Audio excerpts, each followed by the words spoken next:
seconds.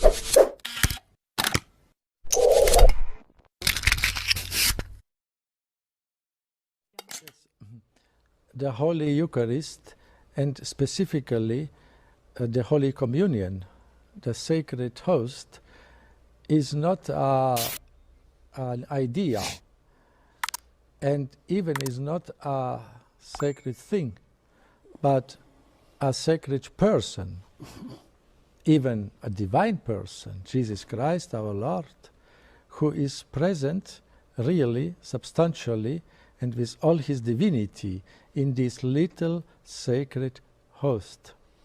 And my concern is that we should be ever more aware and conscious when people approach to receive Holy Communion, that here is the Lord of the universe, God in his unending majesty, who humiliated himself so much.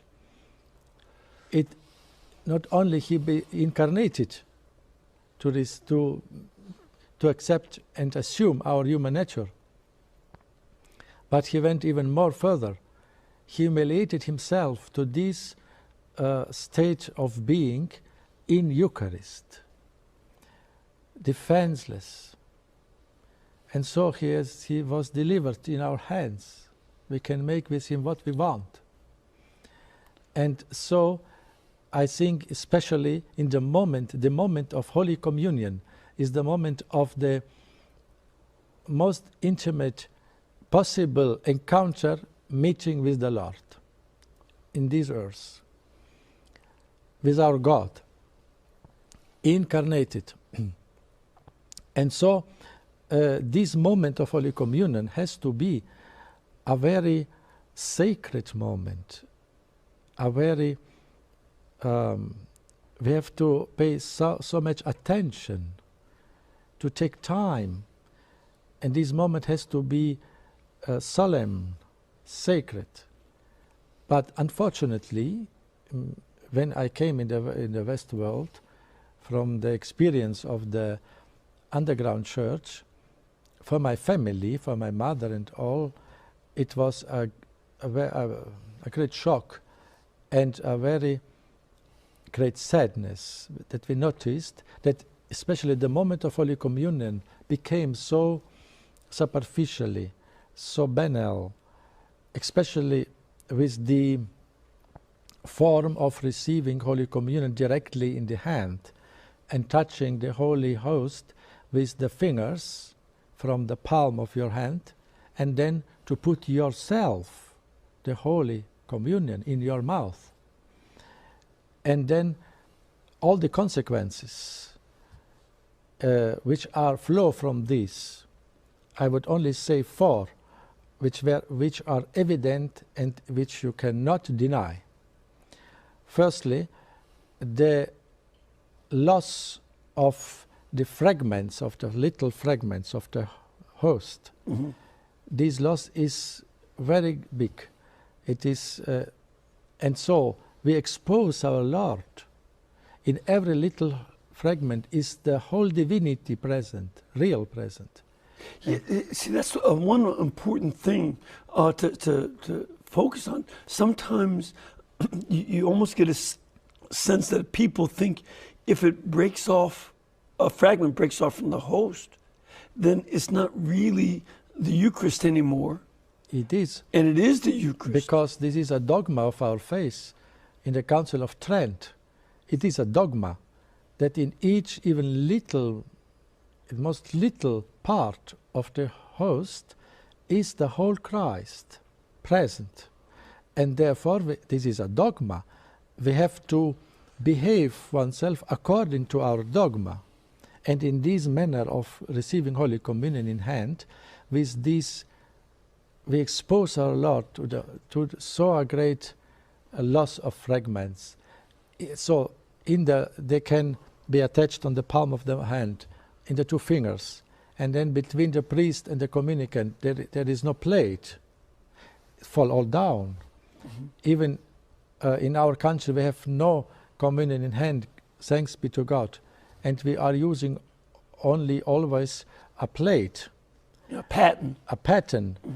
And after, even my experience, after each Mass, I have some fragments on the pattern. Yes, it's often my experience. But when there is no pattern, like in the communion in hand, fall down. And so our Lord is crushed by the feet in His church in so many places. This cannot be, we cannot be silent about this and say, okay, we can continue, it is licit, okay, it is legally licit, but we have to reflect upon this. And to, then there is the first very grave consequence, very grave.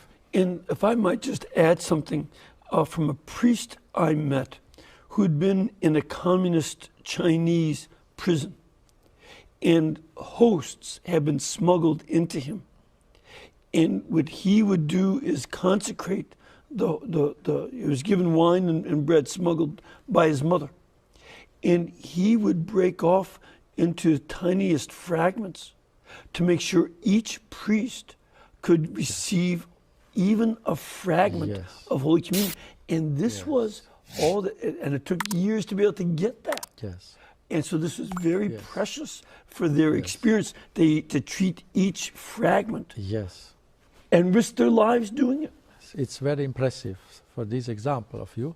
Then I continue. This was the first grave consequence of this manner of receiving Holy Communion, which is today spread all over the world. And the second one, the stealing of the host increasing in so many countries, really increasing, astonishing.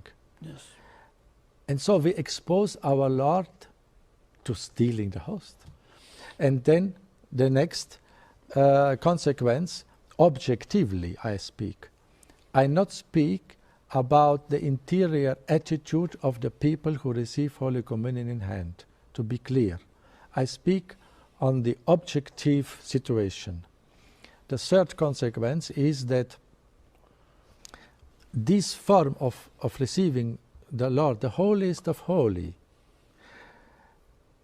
in this manner, as we have today so much spread, standing in the hand and taking with your fingers and so on, here is a minimalism, a minimum of gestures of adoration, a minimum. But when this is the holiest of holy, we have to give the maximum. It is a logical consequence of our faith. And the fourth consequence is that this manner to put the holiest of holy in the palm of the hand, and then to allow that the faithful take with his both fingers himself, the Holy Host, and puts himself in his mouth, this gesture is very similar to take common food in kitchen, in cafeteria, in your house. You can observe this. And so we have a situation of absence in this manner of real, clear, unequivocal, sacred gesture. And so I think we have to reflect very seriously about this. As a matter of fact, another, related to both points you just made, in the last couple of years, some man had gone to a mass that had been celebrated by Blessed John Paul. And after his beatification, he said, "Oh, I've got that piece of bread they gave me." And he was selling it on eBay.